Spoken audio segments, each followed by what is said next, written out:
நான் கல்யாணம் கண்டுக்க மாட்டீங்க, ஜாலியா இருக்கீங்க போல.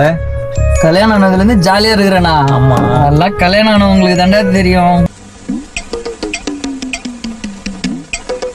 உனக்கு என்ன இப்பனா 18 வயசு ஆக போகுது. உனக்குலாம் இதுக்கு மேலதான் 21 வயசு ஆனா தான் தெரியும் எல்லாமே. இப்பே கஷ்டமா இருக்குண்ணா. உனக்கு என்னடா கஷ்டம் சொல்லு, நாங்க பார்க்காத கஷ்டமா? கல்யாணம் ஆனோன்னு கஷ்டம்னா நான் அப்படி சொல்ல வரல. இந்த ஒய்ஃப்லாம் எனக்கு பிரச்சனை இல்லை, ஒய்ஃப்லாம் எனக்கு தங்க மாதிரி அமைஞ்சிச்சு. பட் இருந்தாலும் அந்த மிஸ் அண்டர்ஸ்டாண்டிங்னு சொல்லிட்டு வீட்டில் அவங்க பத்தியா, என்னை கூட ஒரு அக்கா ஒரு வாட்டி கேட்டாங்க, கல்யாணம் ஆனோட எப்படிப்பா சமாளிச்சிருவான்னு.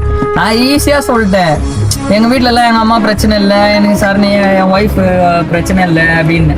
நடக்குமா நினைச்சேன், நடந்துருச்சு. ஆனா போதான் வந்து எனக்கு தெரியுது எதுக்கு சண்டை வருதுன்னே தெரியல. சம்மந்தமே இல்லாம சண்டை வருது.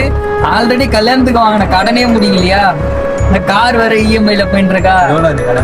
கடன் இருக்குதுரா, அது ஒரு 5 லட்ச ரூபாய் கிட்ட இருக்குதுரா, சம்மந்தமே இல்லாம. நினைக்கிட்டு இருக்கிய? போங்கடா போய் வேலையில பாருங்கடா.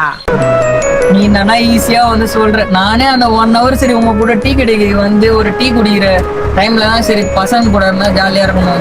ஆனா பார்த்தா ஆச்சரிய நம்ம தான் என்ன பொழப்பு இது? நம்ம வாழ்க்கை எதை நோக்கி பயணமா போய்கிட்டு இருக்குன்னே தெரியலையே.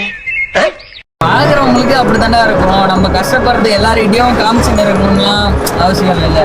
வர அந்த 1 hour தானே உங்க கூட சந்தோஷமா இருந்துட்டு போக முடியும். அதுவும் நான் எப்படி நான் ஃபீலிங்ஸோட இருந்துட்டேன் எப்படி சொல்லு. கூட பேர் நான் பேசுறதுக்கு மழையே போய் ஆரம்பிச்சிச்சு. சரி, நான் செவனே தானா போய்க்கிருந்தேன். யாரு வம்பு தும்புக்காச்சும் போனனா?